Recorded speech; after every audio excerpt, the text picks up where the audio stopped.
Assalamualaikum warahmatullahi wabarakatuh. Alhamdulillah wassalatu wassalamu ala Rasulillah wa ala alihi wa man wala. Syada la ilaha illallah, syada Muhammadan abduhu wa rasuluh. Allahumma salli ala sayidina Muhammad wa ala alihi wa sahbihi ajma'in. Apa khabar tuan-tuan dan puan yang dirahmati Allah sekalian?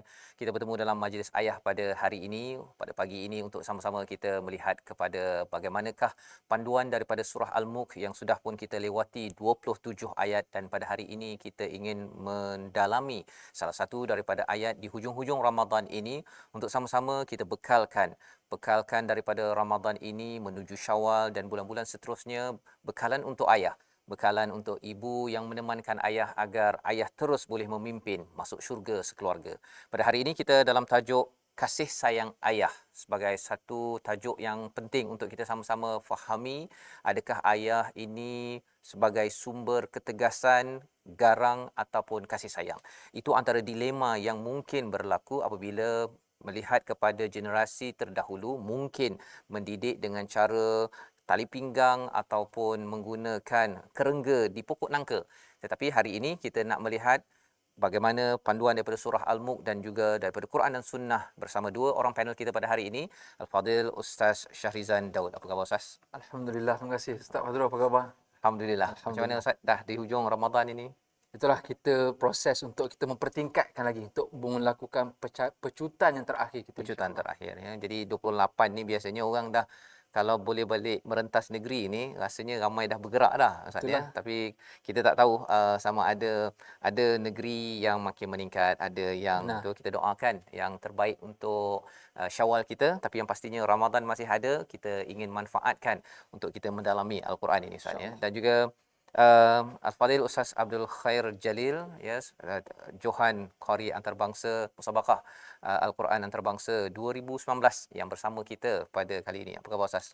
Alhamdulillah, khabar Ustaz Fazrul. Alhamdulillah ya. Ustaz sekali je ya dalam majlis ayah kali ini. Alhamdulillah. Ya, alhamdulillah sikit. Bersama Ustaz Fazrul. Alhamdulillah. Ya, masya-Allah. Ayat panjang sikit memang kita nak bagi special sikitlah ya, insya-Allah. Jadi insya-Allah kita sebelum kita membaca bersama dipimpin oleh Al-Fadhil Ustaz Abdul Khair Jalil, kita ingin mendengar perkongsian daripada Encik Abu Talib Husin, seorang hos pengacara yang tuan-tuan mungkin maklum kenal, berkongsi pengalaman sebagai seorang ayah, kerana kita yakin ayah ini ada di mana-mana, daripada istana yang tertinggi sampailah kepada hujung kampung. Ayah adalah individu penting memimpin ke syurga. Kita saksikan paparan.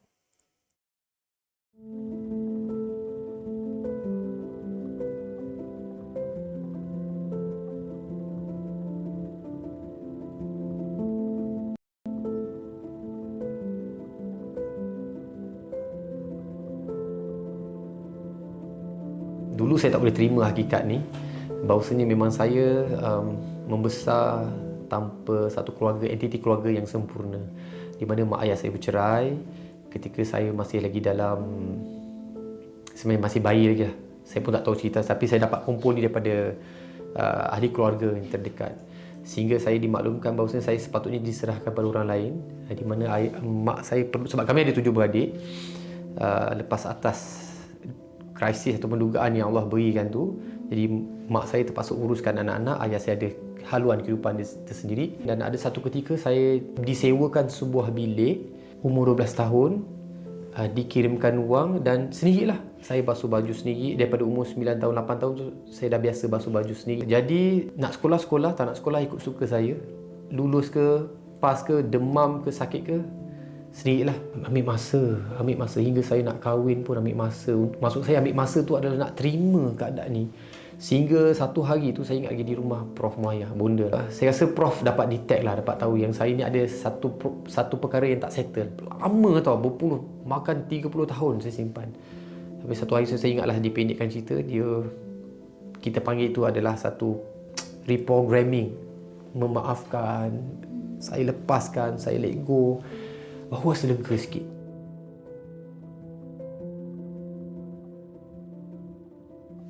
Saya faham bahawa sini nak mendidik anak-anak ni kena keras. Saya dibesarkan dengan rotan, dengan tali pinggang. Saya nak buang 1 hingga 7 tahun ni mungkin cara saya dibesarkan, terabai, siapa nak ambil-ambillah. Jadi dengan anak pun saya buat macam tu, keras. Memang denda. Saya pernah kunci dalam store, saya pernah suruh dia keluar rumah, saya kunci pintu, dia duduk rumah, budak baru 2 tahun. Saya rasa itulah terbaik. Rupanya di kala kita membesar umur 1 tahun hingga 7 tahun, cara macam mana kita dibesarkan itulah menjadi kehidupan kita. Itulah membentuk jati diri kita. Itu kita akan pegang. Kita panggil filtering system kita lah. Dulu tanpa ilmu. Syukur Alhamdulillah. Jadi bila dari ilmu tu berubahlah sikit.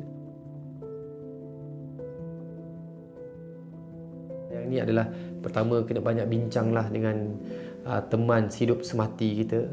Selalu banyak bincang lah. Walaupun ayah ada kuasa besar lah, dictatorship dan jangan malu untuk minta maaf dekat anak. Akui kesilapan kita. Memang minta maaf. Memang kalau kata bukan termarah, memang marah dia.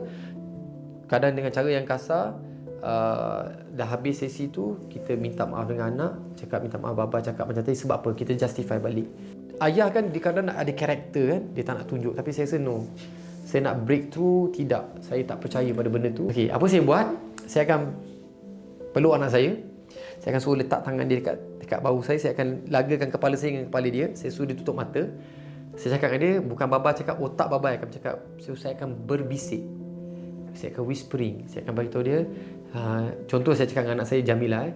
Jamilah ni baik. Jamilah ni anak yang soleha. Semua orang sayang Jamilah. Dan dia akan giggling. Dia akan ketawa. Dia akan seronok. Mudahlah, Alhamdulillah. Tak payah nak terpekik-pekik. Tak payah nak berkeras. Tak payah pun sebenarnya. Kasih sayang je. Love will settle everything.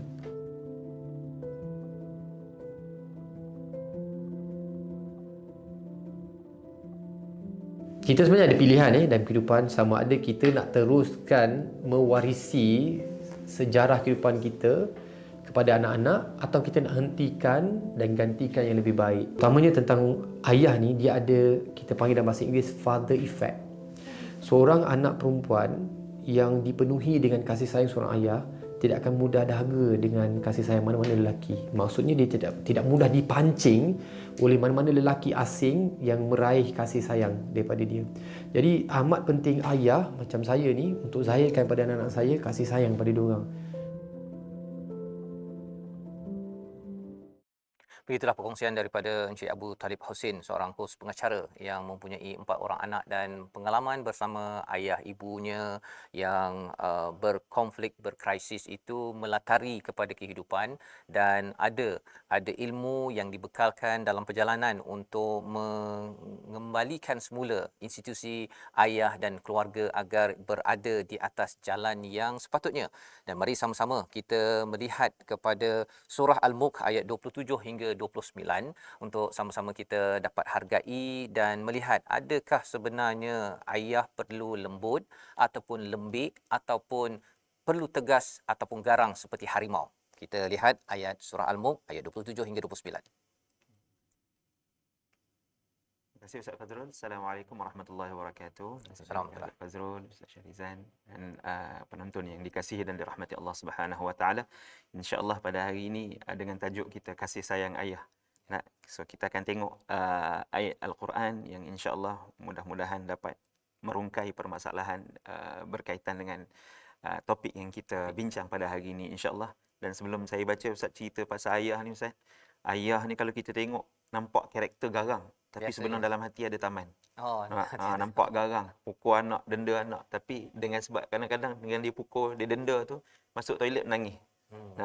Walaupun garang, dalam hati ada taman. InsyaAllah sama-sama kita lihat ayat pada hari ini sebagai sandaran tajuk kita pada hari ini dari surah Al-Mulk ayat 27 sehingga ayat 29 insya-Allah. A'udzu billahi minasyaitonir rajim. Bismillahirrahmanirrahim.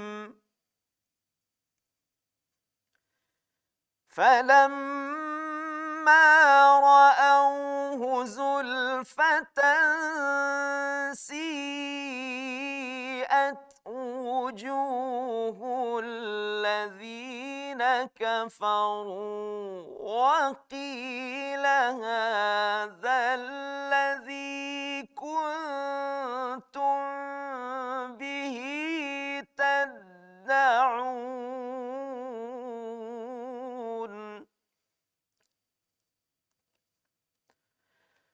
Qul ara'aytum in أهلكني الله ومن معي أو رحمنا فمن يجير الكافرين من عذاب أليم.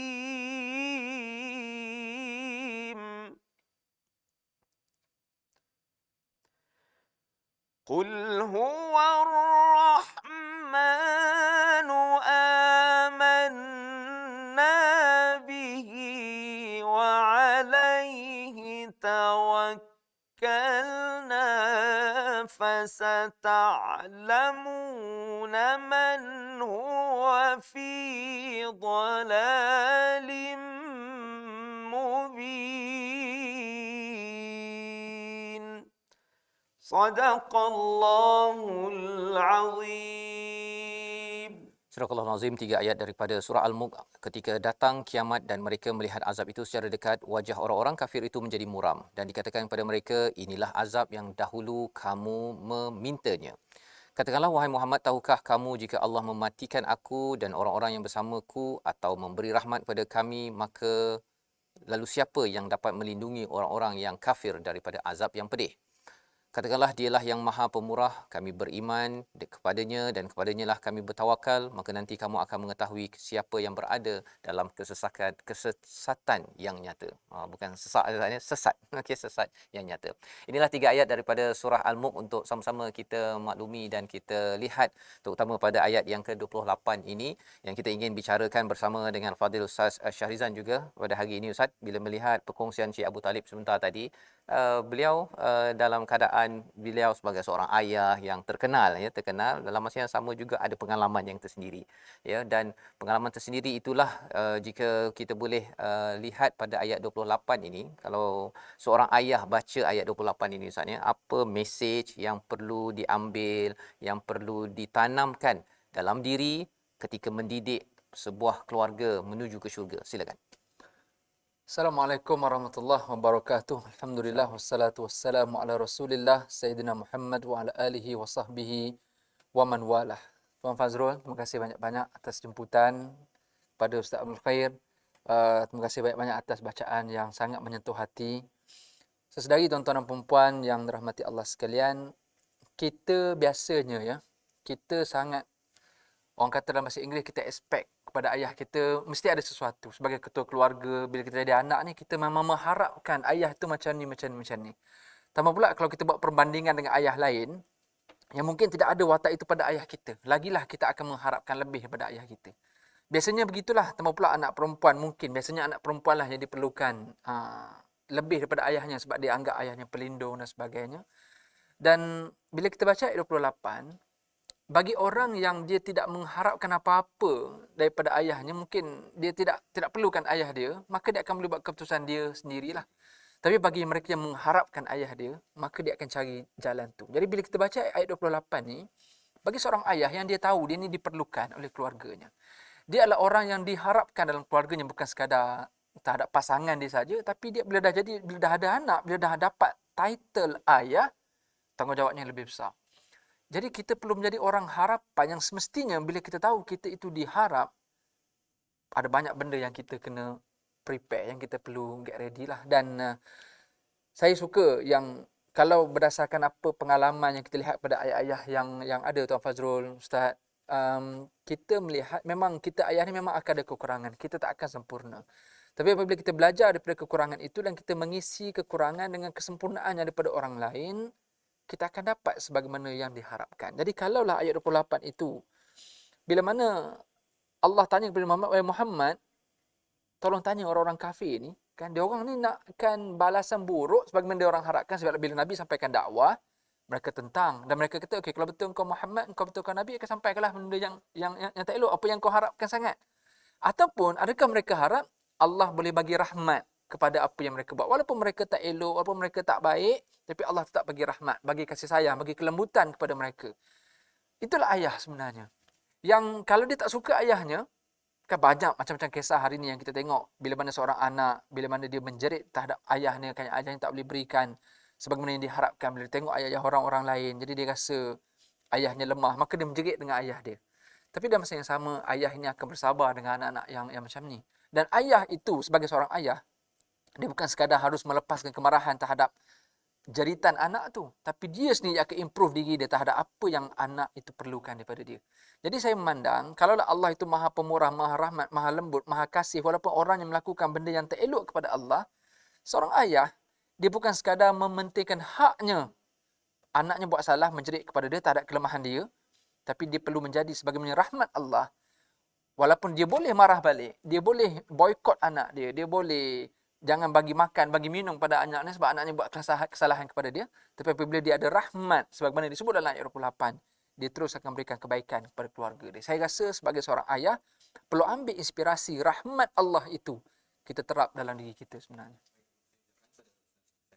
Maksudnya daripada ayat yang ke-28 ini, memilih jalan rahmat, ya, memberi kasih sayang itu adalah jalan yang paling penting, paling mulia berdasarkan pada ayat 28 ini, berbanding kalau Allah nak bagi kita ni bila-bila je Allah bagi pop saja kan, ya. Kalau ikutkan kepada ayat Al-Quran yang lain, kalaulah sebagaimana kalau orang-orang musyrik itu minta disegerakan, memang ramai orang dah tak hidup dah sekarang Ustaz ni. Apatah lagi kalau kita cakap lah orang yang bukan Islam, yang tak beriman, berapa bilion ni memang dah hancur dah, ya. Tetapi Allah memberi ruang, dan memberi ruang itu adalah antara perkara penting dalam menjadi seorang ayah ini sebenarnya, ya.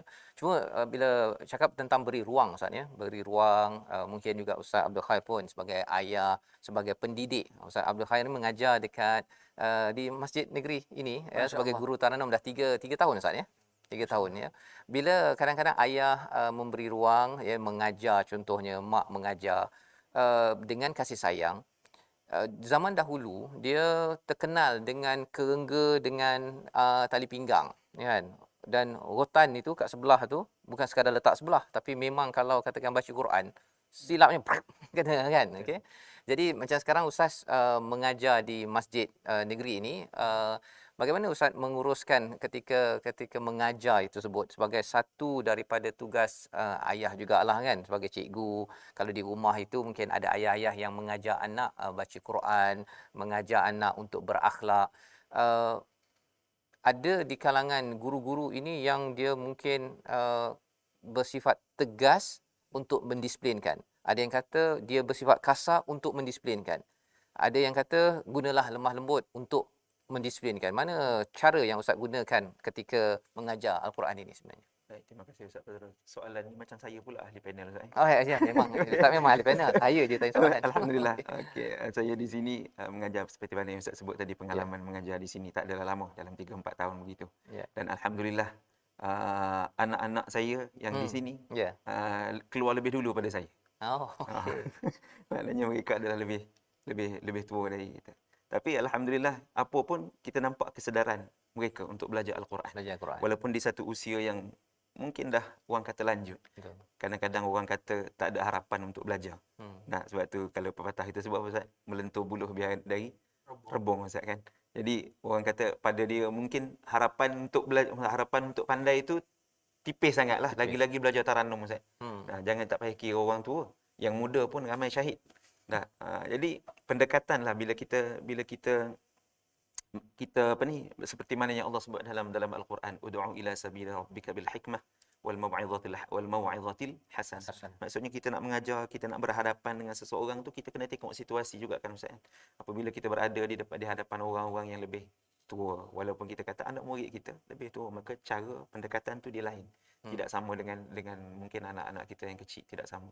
Jadi kesabaran itu kena lebih tinggi. Lebih tinggi. Sebab apa? Sebab kalau kita tengok potensi, kalau orang yang dah berada di peringkat umur yang sangat banyak, potensi dia tu sangat rendah berbanding dengan anak-anak kecil. Yang mana anak kecil ni dia ada kelebihan untuk menyerap, untuk belajar. Dia cepat tangkap. Tapi kalau orang-orang yang di peringkat umur ni, kadang-kadang 10 kali belum tentu dapat. Lagi-lagi belajar Taranum Ustaz. Tak sampai balik, kita habis kelas tu rasa lapar Ustaz. Lapar. Lapar dengan letih ya? Lapar. Mengawal emosi. Dengan kita menggunakan tenaga yang banyak. Tetapi saya percaya, maknanya dia akan ada satu kepuasan yang kita rasa. Apabila orang-orang yang kita nampak mungkin dan dia rasa sendiri tak ada harapan untuk dapat benda tu, tiba-tiba satu masa dia dapat, Allah, situ rasa nikmat yang paling besar, Ustaz. Ya. Apa pun yang penting kesabaran tu lah. Memang Sabar kena tu, ya. sabar betul-betul. Tak boleh nak marah. Sampai kadang-kadang anak murid saya kata, "Ustaz, kami belajar dengan ustaz ni tak pernah pun nak marah. Belajar apa 10 kali baca tak jadi-jadi pun senyum semua." Nah, memang kita kena macam tu lah.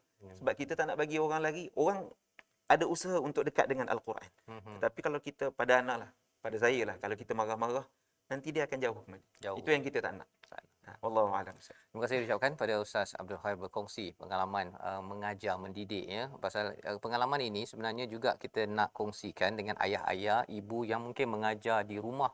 Kadang-kadang mengajar Iqra, saya pun kalau katakan mengajar anak nombor 5 Iqra, Ustaz ya. Kalau katakan kita dah biasa berceramah, dah baca apa sebagainya, bila mula balik dengan alif bata, bila dah 5 kali ke dia ngulang, terlupa pula ke kan, silap baca. Wah, yang itu betul lah.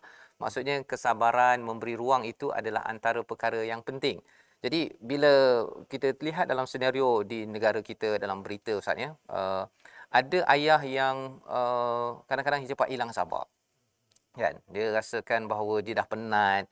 Kemudian bila tengok ke rumahnya, bersepahnya dengan anak buat halnya, dia naik naik barannya tu kan. Jadi macam mana sebenarnya nak menguruskan marah ni? Pasal pengurusan marah ini satu topik yang besar, tapi nak Ustaz kongsi ringkas pada hari ini. Apa panduan untuk ayah-ayah yang ada pada hari ini, ya, ibu-ibu yang belum share lagi di Facebook tu boleh share sekarang, ya. Pasal bercakap tentang kasih sayang, dia mesti ada kaitan dengan marah. Dia kadang-kadang ayah kuat marah ataupun mak kuat marah. Ya, dua-dualah. Apa tips panduan agar marah ini dapat diurus kasih sayang yang menjelma? Sila. Bila sebut marah, biasanya persepsi kita negatif. Kan negatif. Tetapi marah itu adalah satu fitrah ataupun naluri kemanusiaan. Kalau kita jadi manusia tak ada langsung sifat marah, bahaya dalam hidup kita. Terutamanya apabila agama dihina sebagai contoh. Keluarga kita disakiti sebagai contoh, kita tak ada marah. Malah kita merelakan perkara itu. Itu pelik. Marah perlu ada ketika yang perlu. Tetapi ianya perlu diuruskan. Betul yang macam Tuan Fazrul sebut, kita perlu urus kemarahan kita. Rasulullah SAW ajar kita tentang marah ini adalah supaya diurus. Bila Nabi sebut tentang la taghdab, jangan marah, bukan berarti tak boleh marah langsung. Tapi ada ketika yang kita tak boleh marah, contoh tengah berdiri.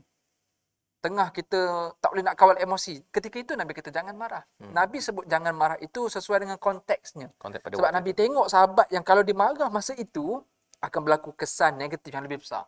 Jadi Nabi tak benarkan marah. Tapi ada ketikanya Nabi membenarkan marah. Kan? Dan itulah yang diajar. La taghdab itu kalau boleh kurangkan marah. Dan Nabi mengurus kemarahan itu dengan cara Nabi sebut man kana yu'minu billahi wal yawmil akhir falyaqul khairan aw liyasmut. Kalau kamu betul-betul beriman, kalau kita betul-betul nak sempurnakan iman kita kepada Allah dan hari akhirat, falyaqul khairan. Marah ni jarang orang nak cakap baik-baik. Kan? Tapi kalau dia boleh marah dengan perkataan yang baik, ini ketegasan. Okey. Kan? Dia tinggikan nadanya mungkin, atau dengan matanya yang tegas, ataupun dengan satu bahasa isyarat dia. Yang khairah, perkataannya baik. Abang, kalau abang buat macam ni, abang takkan dapat apa yang abang nak. Ketegasan. Dia bukan marah. Abang, kalau abang buat macam ni, abang pukul sebagai contoh. Satu bahasa yang mungkin berbeza tapi tujuan yang sama. Tapi Nabi sebut falyakul khairah, cakap elok, cakap benda yang baik dan cakap baik-baik. Kerana ada orang boleh cakap baik tapi tak baik-baik. Kan? Dia cakap itu tapi dengan mungkin bahasa yang mungkin tidak sesuai kan. Perli, sarkastik dan seumpamanya. Tetapi kalau dia boleh cakap benda yang baik, cakap pula baik-baik. Tapi kalau tak boleh cakap baik-baik, marah pula dengan nada yang marah, pula emosi yang sedang membara pula pada masa itu, yasmut ataupun yaskut, senyap. Lebih baik diam. Dan itu mungkin yang ada ayah-ayah yang memegang karakter itu diam. Berarti anak-anak akan kenal kalau ayahnya diam, kita ayah yang sedang marah. Ini satu karakter sebenarnya. Kan ayah kita kadang tidak bercakap. Bila dia tak bercakap, something wrong berlaku dalam keluarganya. Tapi bagi seorang ayah pula, dia juga perlu tengoklah. Kalau dengan tak bercakap itu tidak selesai masalah, akhirnya dia perlu bersuara. Kan? Tapi dia perlu memilih keadaan yang sesuai lah, waktu yang sesuai. Dan itulah mungkin waktu makan atau mungkin waktu yang kondusif, yang anak-anak pun tengah relax, tengah okey masa tu. Jangan anak tengah letih, puasa baru balik sekolah, tanya tu pula kena marah lagi. Jadi tunggu mana masa dia tengah relax, mungkin hujung minggu cuti, time berbuka pula, semua orang tengah kenyang, makanan pula itu mungkin makanan yang special. Ayah sengaja berikan makanan yang paling best hari tu dalam Ramadan ni, inilah makanan yang paling best, tapi tahun inilah ayah nak cakap sesuatu. Jadi ini penting, ketegasan dalam kelembutan itu sangat-sangat penting, dan ayah kena guna kuasa ayah ini melalui kasih ayah sebenarnya. Baik, terima kasih ucapkan kepada Ustaz Syarizan ya, berkongsi bagaimana untuk kita menguruskan marah itu tadi ya, untuk menunjukkan ketegasan, bukannya kegarangan ataupun kezaliman ya, tetapi tegas itu penting. Lantaran itu diperlukan dalam mendisiplinkan seorang anak dalam sebuah keluarga. Yang kita ingin lihat lebih lagi bagaimana yang diistilahkan tadi falyakul khairan itu, bercakap baik itu, dia waktu bila, macam mana menyusun perkara itu memerlukan satu hikmah yang ingin kita kongsikan lagi. Tapi kita berehat sebentar dalam majlis ayah pemimpin masuk syurga sekeluarga.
Kembali kita dalam majlis ayah pada hari ini untuk kita membicarakan tentang tajuk kasih sayang ayah, yang harapnya ia adalah kasih sayang daripada Ar-Rahman menuju kepada Ar-Rahman, daripada ayah yang mendapat keimanan, membawa kasih sayang itu menuju ke syurga Allah Subhanahu Wa Taala. Pada hari ini kita bersama dengan Al-Fadhil Ustaz Syarizan Daud dan juga Ustaz Abdul Khair untuk kita membincangkan topik ini. Dan sebentar tadi kita mendengar satu hadis daripada Nabi sallallahu alaihi wasallam berkaitan dengan falyakul khairan, ya Ustaz ya, bercakap baik ataupun diam itu sebagai tanda keimanan kepada Allah dan hari akhirat. Jadi mungkin kalau Ustaz boleh kongsikan tambahan ya kepada saya sebagai ayah dan juga tuan-tuan yang berada di atas talian, bercakap baik. Bercakap baik ni memang semua ayah nak baik kan. Tapi kadang-kadang bila dia dah mula marah ataupun dia nak menyatakan kebenaran al-haq itu, kadang-kadang dia tersilap tempat. Yang benar itu kadang-kadang boleh jadi baik, yang benar itu kadang-kadang boleh menyakitkan hati si isteri, pasangan, pada anak. Dan anak, kalau anak remaja terutama dia rasa macam ayah ni asyik nak bercakap kebenaran dan dialah yang paling benar. Dia pun kadang-kadang give up juga. Dia kata, baik aku cari kawan aku lah kat luar. Jadi macam mana perkara itu dapat kita uruskan, Ustaz? Pasal terutama kalau saya berjumpa ayah yang selalu pergi majlis agama, kan, ada pula yang dia ada kemahiran, dia bawa ayat Quran dan dia bawa bagi terus pada anak dia, dan anak dia macam tak boleh nak membalas dah pasal ayah sudah ada al-haq. Sila Ustaz. Benar, saya sangat setuju. Al-haq itu sangat penting. Malah dalam Al-Quran juga menyatakan, bila sebut pasal bercakap atau komunikasi ni, ada beberapa teknik dalam Quran dipanggil komunikasi wahyu ni. Macam mana Al-Quran Allah bagi kepada nabi-nabi dan kepada kita orang yang menjadi hamba Allah ini, ada beberapa cara bercakap. Yang pertama, qaulan sadida, mesti cakap betul, al-haq. Yang Ustaz Fazrul sebut. Qaulan sadida ni penting. Jadi seorang ayah jangan sekali menipu dalam keluarga. Malah walaupun untuk tujuan betul.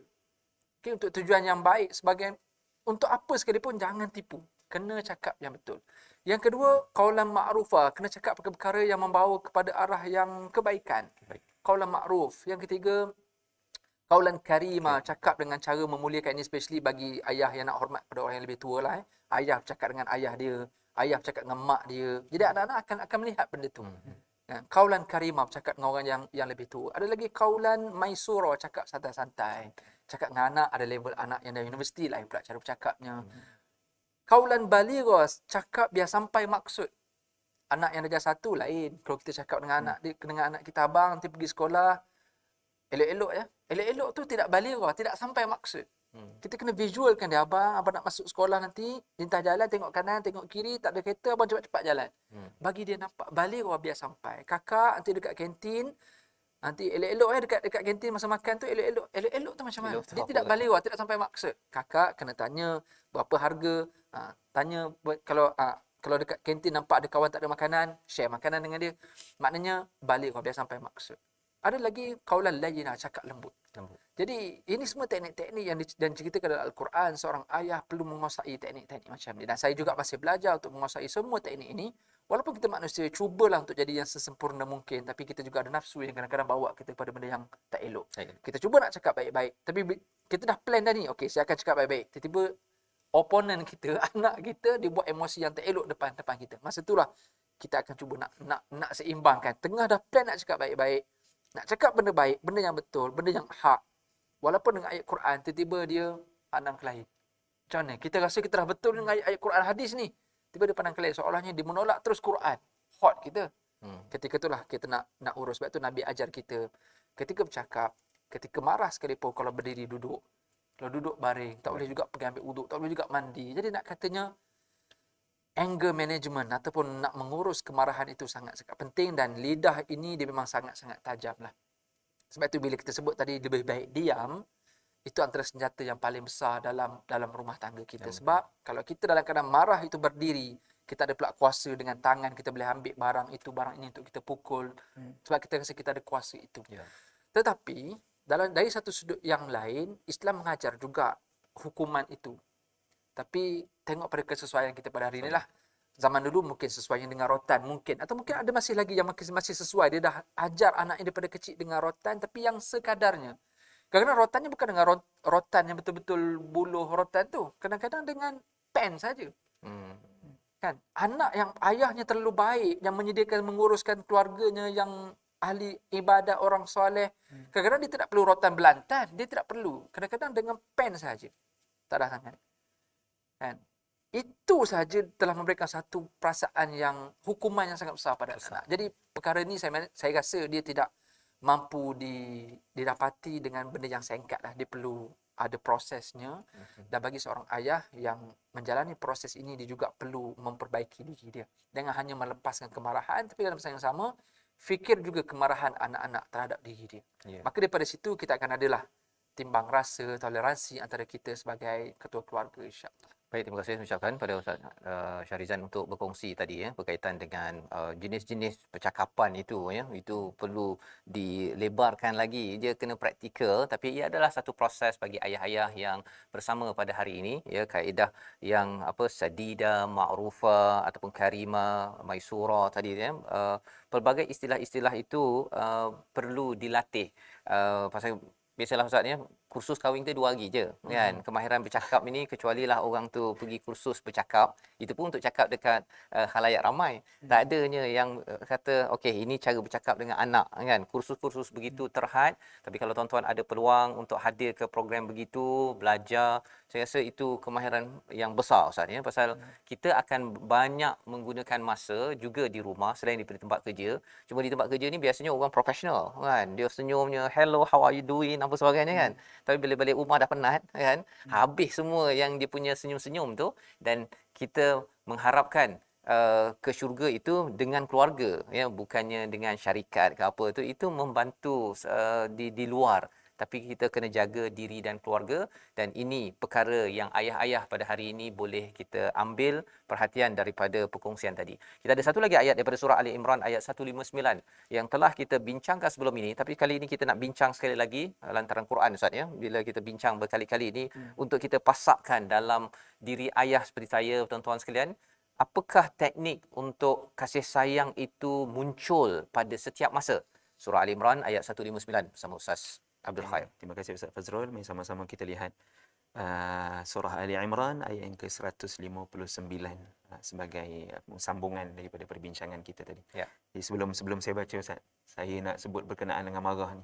Sebab tu Nabi sebut apa? Falyaqul khairan aw liyasmut. Ya. Sebab bila kita marah ni, kalau lagi-lagi kita marah anak.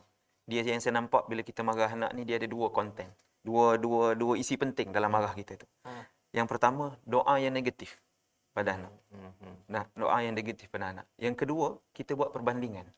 Ya. Kita suka buat perbandingan. Nah, doa negatif. Kalau orang dulu, bagus orang dulu, dia marah. Tapi apa dia sebut? Bertuah punya budak. Doa tu doa yang baik. Ya. Bertuah sungguh budak tu. Nah, tapi kita, bila kita marah sekarang, ni perlu kita muhasabah mungkin. Kalau nak kata sebelum marah tu fikir dulu, payah dah. Sebab marah ni tak boleh nak fikir dah. Tak, tapi berhati-hati. Sebab marah itu bila kita marah anak kita, dia lebih pada bentuk doa yang negatif. Kita tak sebut benda-benda tu.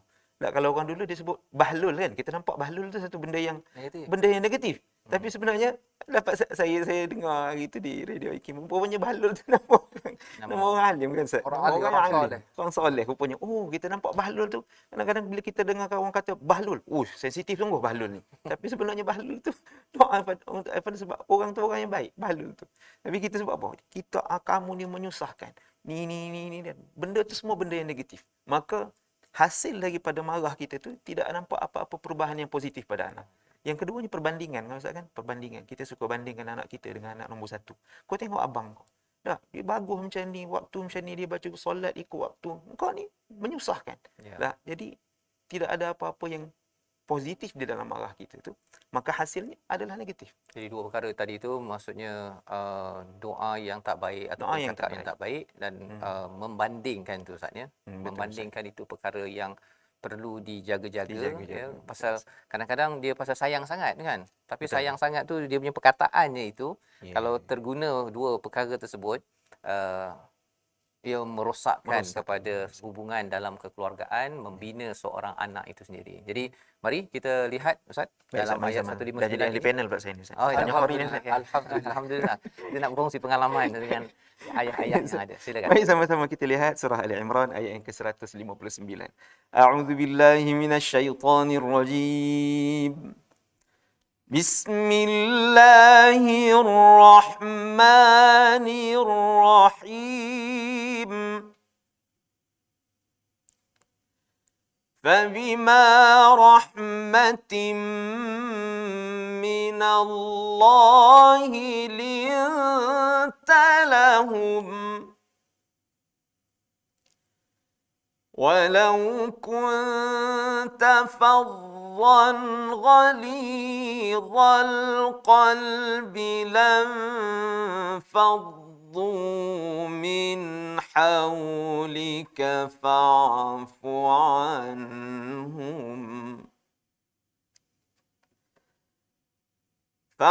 عنهم واستغفر لهم وشاورهم في الأمر فإذا عزمت فتوكل على الله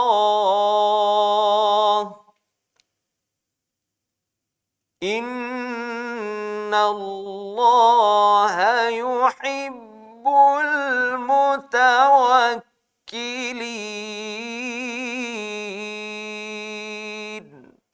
صدق الله العظيم. Surah Al-Azim ayat 159, maka berkat rahmat Allah engkau Nabi Muhammad berlemah lembut terhadap mereka. Sekiranya engkau bersikap kasar dan berkeras hati, sudah tentu mereka menjauhkan diri daripada sekitarmu. Kerana itu, maafkanlah mereka dan mohonlah keampunan untuk mereka dan bermesyuaratlah dengan mereka dalam urusan itu. Kemudian apabila engkau telah membulatkan tekad, maka tawakallah kepada Allah. Sesungguhnya Allah mencintai orang bertawakal. Ustaz, sebenarnya memang dalam kes ini, ayat ini ada kaitan dengan Uhud, ya. Ada sahabat tak ikut cakap Nabi, ya. Betul. Dalam rumah, di tempat kerja, kadang-kadang kita harapkan buatlah kerja, beri perhatian, kan. Tapi tak diberi perhatian, ya, menyusahkan kata si ayah, tapi tak boleh keluar perkataan tu kan, kalau tidak dia jadi doa, ya. Jadi macam mana nak ambil panduan daripada ayat 159 ni Ustaz?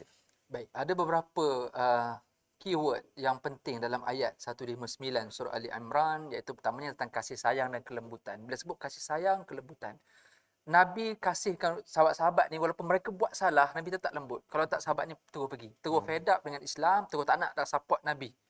Jadi Nabi terus juga dengan lembut walaupun mereka lakukan kesalahan. Dan kita sebagai mak ayah, macam mana kita marah pun sebenarnya kita yang buat juga sebenarnya.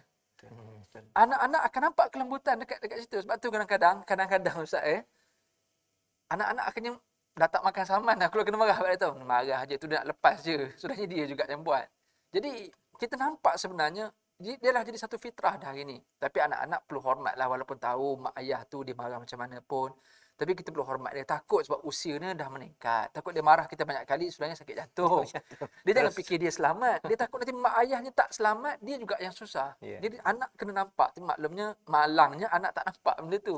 Dia nampak dia selamat. Dia terlupa yang kalau mak ayahnya tidak suka marah disebabkan kesilapan yang berulang kali dilakukan, takut akan menyusahkan mak ayah tu sendiri, dan akhirnya kesannya akan kembali juga kepada anak. Keyword kita adalah kasih sayang dan juga kelembutan. Jangan berkasar. Betul, dan memang pada hari ini pun zaman yang terbuka, yang anak-anak boleh akses maklumat macam-macam. Dia boleh belajar parenting sendiri. Walaupun dia belum jadi parents, dia boleh tahu. Malah dia dah buat kat IG story dia ayah yang macam mana sebenarnya. Dia nak bagi ayah dia baca. Dia Itu yang kita bagi risau. idea pada ayah dia. Dia bagi idea pada ayah macam-macam. Betul juga, tapi ni macam sindir aku ni. Kita kena ambil yang positifnya. Bila fikir-fikir dengan hati yang tenang, dengan senyap tadi. Awliya smooth tadi, bila kita diam, tak marah, kita diam, kita dapat pula poin-poin macam tu, kita akan belajar. Tenang-tenang dulu, jangan berkasar. Dan ini keyword penting, maafkan mereka. Maafkan. Sebab anak kita memang akan lakukan kesalahan sebagaimana kita sentiasa mengulang kesalahan masa kita kecil. Kita sendiri kenal diri kita macam mana dulu. Kita tipu mak ayah kita buat benda yang dia tidak suka, kita mengulangi kesalahan, kesilapan. Sebagaimana mak ayah kita pernah memaafkan kita, ini masanya untuk kita maafkan mereka banyak-banyak kali. Maafkan. Setiap hari sebelum tidur, maafkan saja. Jangan biarkan mereka, walaupun ketika nak tidur tu dalam keadaan kita baru lepas marah, maafkan saja. Marah itu untuk mengajar, untuk ketegasan bahawa mereka buat benda salah. Kalau tak marah, kalau tak tegur, mereka tak tahu itu salah. Tapi dalam keadaan kita menegur, walaupun dengan nada yang marah, tapi bahasa yang dikawal, maafkan mereka. Dan jangan lupa, jangan ambil peluang Ramadan. Kita berada di hujung-hujung Ramadan. Kita ambil peluang untuk pohon ampun bagi pihak mereka. Dan inilah Rasulullah buat pada para sahabat. Rasulullah minta maaf dengan Allah bagi pihak mereka. Wastaghfir lahum. Itulah yang kita minta. Ya Allah, maafkan. Ampunkan dosa aku, dosa ibu ayahku, dosa pasangan aku, dosa anak-anak aku. Walaupun anak-anak kita boleh minta maaf sendiri, tapi doa daripada ayah ni jangan lupa. Ini kita cakap pasal ayah ni. Dalam Al-Quran, doa-doa banyak datang daripada ayah. Luqmanul Hakim, Nabi Zakaria, Nabi Ibrahim. Ini semua datangnya daripada para ayah. Gunakan kuasa ayah ini untuk berdoa bersungguh-sungguh. Antara doa yang penting untuk kita selitkan dalam doa kita, wahai ayah-ayah, wahai Syahrizan Daud, adalah doa memaafkan anak-anak kita. Ambil peluang untuk Ramadan, bulan keampunan, untuk kita berdoa sebanyak-banyaknya kepada Allah Subhanahu Wa Taala. Dan antara lainnya adalah perbanyakkan discuss. Itu kita kata tadi, masa yang kita sesuai, kondusif, mungkin time more. Kalau time berbuka semua orang macam rushing, lapar sangat, tak sempat nak cakap, okey, masa more. Ayah nak ceramah pula waktu tu kan. Tak nak ceramah, ayah pun lapar masa tu. Jadi time more dah, relax jap. Kita bagi benda yang special hari tu, ataupun kita ada bercuti ke, pergi mana vacation, bercuti. Walaupun tak ada rentas negeri, carilah mana hotel yang seronok, yang menyeronokkan mereka. Mereka dah dapat apa yang mereka nak, gunakan peluang itu untuk berbincang. Sebab bila perang Uhud tu dah selesai, dah stabil, Rasulullah berbincang balik dengan para sahabat, mereka bermusyawarah dan sebagainya, dan akhirnya serahkan kita kepada Allah SWT. Serahkan keluarga kita kepada Allah. Ya Allah, ini usaha saya, inilah effort saya, inilah yang termampu saya buat. Ya Allah, kau bantulah kami. Amin ya rabbal alamin. Moga-moga ini sebagai panduan untuk kita selalu amalkan, ya, sebagai ibu ayah. Kalau ada yang kata macam mana nak tunjukkan kasih sayang tu, itulah 3-4 perkara dalam ayat 159 surah Ali Imran itu, point demi point untuk dilaksanakan Ustaz, ya. Bukannya kasih sayang tu sekadar kita biarkan sahaja, ataupun apa sahaja anak pun nak sazali, kan, beri saja, bukan, tetapi ada tahap-tahap ataupun perkara yang perlu dilaksanakan mengikut panduan daripada Al-Quran dan juga sunnah Nabi sallallahu alaihi wasallam. Kita berdoa kepada Allah Subhanahu taala di hujung ini untuk Allah izinkan kita menjadi ayah yang sentiasa bertawakal, yang sentiasa mendapat rahmat daripada Allah, sehingga rahmat itu kita manifestasikan, kita tunjukkan dalam kehidupan berkeluarga kita. Kita berdoa kali ini bersama dengan Ustaz Syahrizan. Silakan Ustaz. A'udzubillahi minasyaitonirrajim. Bismillahirrahmanirrahim. Alhamdulillahirabbil alamin wa bihi nasta'in. Wassalatu wassalamu ala rasulil amin wa ala alihi wa sahbihi ajma'in. Allahumma rabbana ighfir lana dhunubana wa liwalidina ma qaddamna wa ma akharna wa ma asrarna wa ma a'lanna wa ma asrafna wa ma anta a'lamu bihi minna. Antal muqaddimu wa antal muakhiru, la ilaha illa anta. Allahumma ya Allah, maafkanlah dosa kami ya Allah, dosa ibu ayah kami, dosa pasangan kami, dosa anak-anak kami, dosa keluarga kami, rakan-rakan jiran tetangga kami, sahabat handai, seluruh muslimin dan muslimat ya Allah. Ya Allah, janganlah kau keluarkan kami daripada Ramadan melainkan setelah Kau menghapuskan dosa-dosa kami ya Allah. Allahumma ya Allah, sungguhnya kami cuba untuk menjadi hamba-Mu yang saleh, yang taat, yang patuh kepadamu ya Allah, tapi dengan kelalaian dan kegagalan kami ya Allah. Kau bantulah kami dengan Ramadan ini untuk kami menjadi ayah yang baik, ayah yang menyempurnakan diri kami di atas segala kekurangan dan kesilapan kami ya Allah. Ya Allah, bantulah kami dalam mengurus kaum keluarga kami ya Allah. Jadikanlah kami suami ataupun ayah yang soleh untuk keluarga kami. Jadikan juga kami isteri yang taat kepada suami dan juga ibu yang baik pada anak-anak kami. Jadikan juga kami anak-anak yang sentiasa taat, patuh kepada ibu ayah kami dan boleh mendoakan mereka setelah mereka pergi nanti. Allahumma ya Allah ya Rahman Rahim, satukanlah kami keluarga yang bahagia ini di dunia dan juga di akhirat nanti ya Allah. Ya Allah, kami serahkan segala urusan kami kepadamu ya Allah. Kami cuba yang terbaik semampu kami ya Allah. Kami serahkan segala-galanya agar Kau membantu memimpin kami ke jalan yang Kau radai. Ya Arhamar Rahimin, ya Mujibas Sa'ilin. Allahumma innaka afuwan tuhibbul afwa fa'fu anna ya Karim ya Arhamar Rahimin. Ya Allah, seandainya ibu ayah kami telah pergi meninggalkan kami ya Allah, jadikanlah amal-amal kami yang sedikit di bulan Ramadan ini ya Allah. Seandainya Kau terima amal-amal ini ya Allah, Kau sampaikanlah kebaikan dan pahala yang sama kepada ibu dan ayah kami ya Allah. Ya Mujibas Sa'ilin, istajibillah du'aana. Wa sallallahu ala sayyidina Muhammad wa ala alihi wa sahbihi ajma'in. Walhamdulillahi rabbil alamin. Amin ya rabbal alamin. Terima kasih ucapkan pada Ustaz Syahrizan Daud berkongsi pada hari ini Ustaz, memimpin doa dan berkongsi permata daripada Al-Quran dan juga bersama Qari Ustaz Abdul Khair Jalil. Kita doakan tuan-tuan dengan perkongsian hari ini kita menjadi ayah yang dipandu oleh Al-Quran, ayah yang menebarkan kasih sayang. Inilah antara poin ataupun tujuan untuk kita gerakkan dalam tabung gerakan Al-Quran. Tuan-tuan menyumbang dan juga berkorban bersama menguruskan idea yang ada untuk kita membina My Family Quran Hour, My Family Quran Time. Masa-masa inilah yang akan kita gunakan, kita faham dan kita sebarkan kasih sayang sesama kita insya-Allah. Jadi kita bertemu lagi pada episod akan datang ya, insya-Allah kita ada lagi 2 ayat ataupun 2 ayat lagi untuk kita sama-sama melihat pada Ramadan ke-29 dan insya-Allah yang ke-30. Moga-moga tuan-tuan boleh kongsikan, maklumkan masih lagi ada masa, dan bagi yang tertinggal boleh rujuk balik kepada episod yang pertama, kedua, dan kita akan bertemu lagi ulangan di TV Al-Hijrah 3.30 pagi dan juga Astro Oasis pada jam 10 malam pada setiap hari di bulan Ramadan. Bertemu lagi dalam majlis ayah pemimpin masuk syurga sekeluarga.